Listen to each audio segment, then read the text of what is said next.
Right. What is the best thing that recovery has given you? The best thing that recovery has given me is knowledge of who I am. I had no clue who I was when I was in addiction. I was always trying to be someone that I wasn't.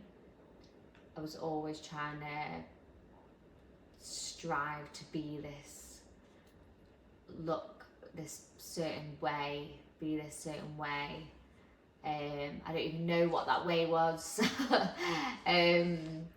But I can tell you for sure, like, I had absolutely no fucking clue who I was. And now, since doing the step work, I really do understand who I am. I understand my behaviours, I understand the way I think, I understand my patterns of behaviour as well, like when I'm struggling, how the way my behaviours, like, they just go a bit skew-iff when I'm struggling, and my thinking as well, and I understand why I think the way I think, and I think the best thing about recovery is the fact that I've accepted all of that, like the shit stuff about me, the good stuff about me, like, and everything in between. I used to absolutely, like, hate myself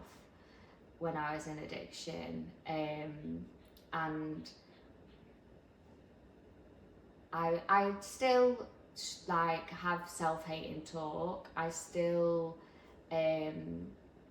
have, like, body dysmorphia. I really struggle with the way I look. I think I get really bad imposter syndrome at work, all of that stuff, but I've come to realise so does everyone else, and it's okay as long as I'm doing what I can to try and reframe that thinking and not staying in that place.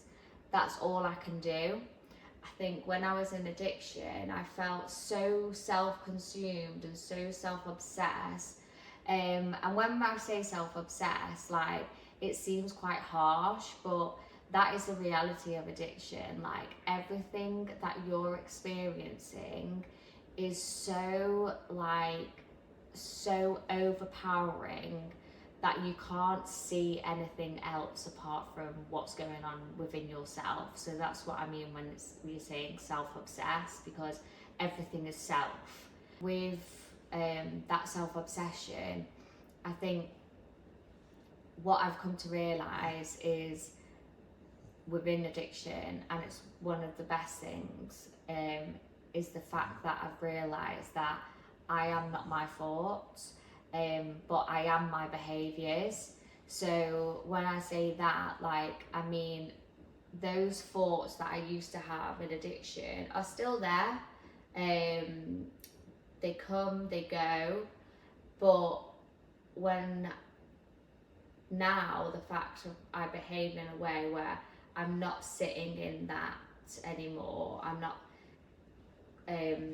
so consumed about it that I can't move from that point.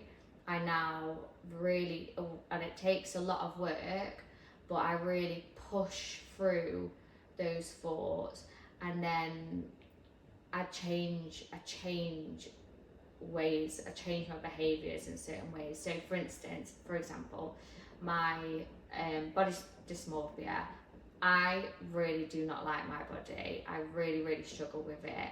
However, for the last 2 months, I've got to a certain point in my recovery where I just kept going on about it, and I was like, don't like it, I don't know what to do about it. I feel like I've put on loads of weight since I've recovered.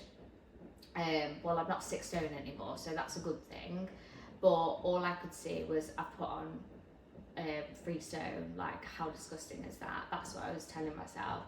Whereas I could easily just sit in that and that's what I would have done in addiction, and I would have used on that, and I would have ended up going to men to try and get my validation from them. So, and then I'll buy loads of stuff, so all external validation that I would try to fix that feeling. Whereas now it's like, right, I need to do some inward work. So it's a case of trying to reframe those thoughts. And then I've also started to go to the gym. I've got a 12-week plan now, and I've stuck to it. And even though I'm not seeing results straight away, the mental side of it has been massive. And that's what I mean about the behaviour change, is the fact that like those thoughts are still going on in my head, but because I've changed my behaviours slowly but surely, it's starting to shift. That is one of the best things that have come from recovery, is the fact that I understand and I've accepted the fact that my thoughts are my thoughts and I am not my thoughts. They do not control me, they do not have power over me. However, what I do have power over is my behaviours. And my behaviours now is the fact that I have a choice to make those changes, and I will make those changes. Sometimes it takes me ages. Like, it's taken me up to 3 years of speaking like horrendous stuff to myself about my body before I have actually made that choice. So I'm not going to beat myself up about that either, because it takes time, this stuff. Like, it really does take time to reframe your thoughts and come to acceptance over this stuff. So so don't be hard on yourself if you're on this journey either. So another, like, there's loads, to be fair, that have come out of recovery for me. My friendships, I've got incredible friendships from NA. 3 people in particular, my absolutely besties, my worldies. I love them so much. These friendships, when I don't know how to explain it, but like these friendships that come from NA, because you're in the rooms and because you're sharing so raw and so honest, like, it's on a fucking much deeper level than any friendship I've ever had. They know me inside and out, and vice versa. Like, we have the ability to really like call each other out as well. Like, when one of us, or when I'm like going a bit skew-with and I'm speaking stuff like I did this the other day, I'm literally wanting to take shrooms, I really want to take shrooms, then it gets to a point where my friends are like, really, Isra? So what are you going to think about doing this? And it makes me think like, is this me or is this my addict speaking? So it allows me to see these things that I probably can't see because of my addict trying to get me to use again. But yeah, my friendships are like next level, and we've done so much together. Like, we've been to Glastonbury together, all of us sober. We've been to Paris together, to an NA convention. We just do loads of stuff, like go to town, go to gigs, go out for dinner loads, go to the cinema. But it's that unity, going to recovery meetings, and we take the piss out of each other as well. Like, we absolutely rip into each other. But it's just like pure love. Yeah, they're just the besties, best. I love that. Well, so my relationships with my family, my relationship with my mum has grown massively since moving back as well, and like building that trust with her and not lying anymore, and just being open and honest with her. Like, I've never had that with my mum. I never really spoke to my mum like that. Like, we just didn't have that relationship, and now I feel comfortable being open with her, which is amazing. Also, my brother, my little sister, like, mine and my brother's relationship has always been like, we were like, we've always had such a close bond through like music, films, art, etc. But we've also had such a big like separation as well, and I think since I've got into recovery, that's really, we've really come together, and I will always be ever so grateful for him to take me to my first meeting. I'll never ever forget that. Yeah. And then with my little sister as well, like, my little sister is just, she's top, do you know what I mean? And like, I get so inspired by her, and she's so like successful in not just like her work wise, but like her friendships, her way of dealing with life. And I just find her so like I've got so much admiration for her because of how she just handles things. And I do take, even though she's my little sister, I take a lot of inspiration from her.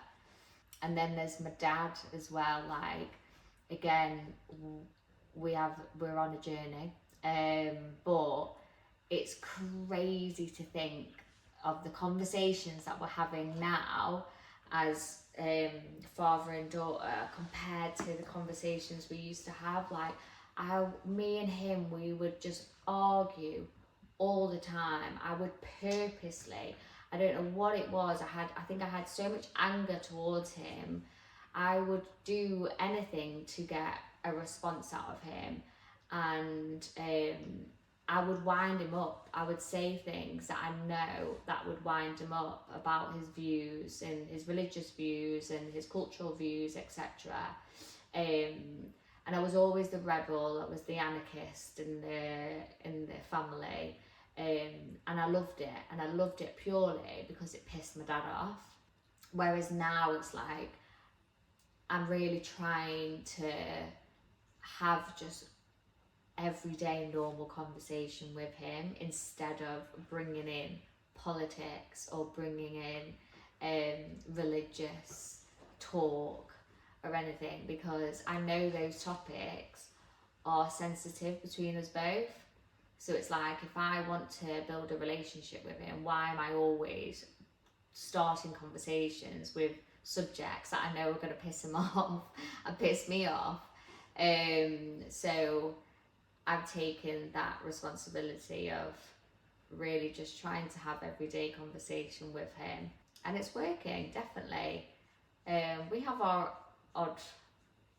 we have conversations pretty much every time we see each other, but it's one conversation out of all of them, so it's getting a lot better.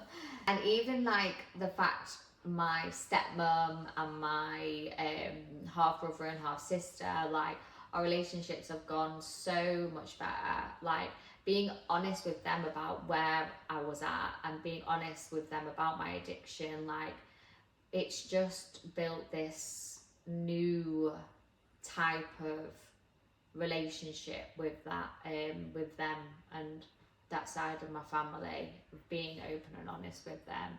And it's really lovely to see them trying to understand my addiction, trying to understand like my mental health and why I used to do these things. Yeah, it's lovely to see, to be fair. And then work as well, like, I've changed my career. I've gone from being a recruiter for 7 years, and yeah, I was good at it, but it was definitely not my passion. I just fell into it, as pretty much every recruiter does. And then with now, I got an opportunity to do a secondment for social media, for the company I work for. And now I'm doing an apprenticeship in PR and comms. Like, it's mad, and none of this would have happened if I was still using. I know for fact none of this would have happened if I was still using, because when I was using, all that I cared about was when I was using, when and where and how I was going to use. That's all I gave a shit about. I didn't really care about my family. I didn't care about my friends. Obviously, no, I can't say that. I did care. I did care for them. But unfortunately, the thing that always overcame that care was me using. And yeah, I just wouldn't have achieved what I've achieved so far if I was still using. So I'm very grateful for recovery, because I've got a lot of stuff from it, internal and external. But the most important stuff is the internal stuff. So yeah.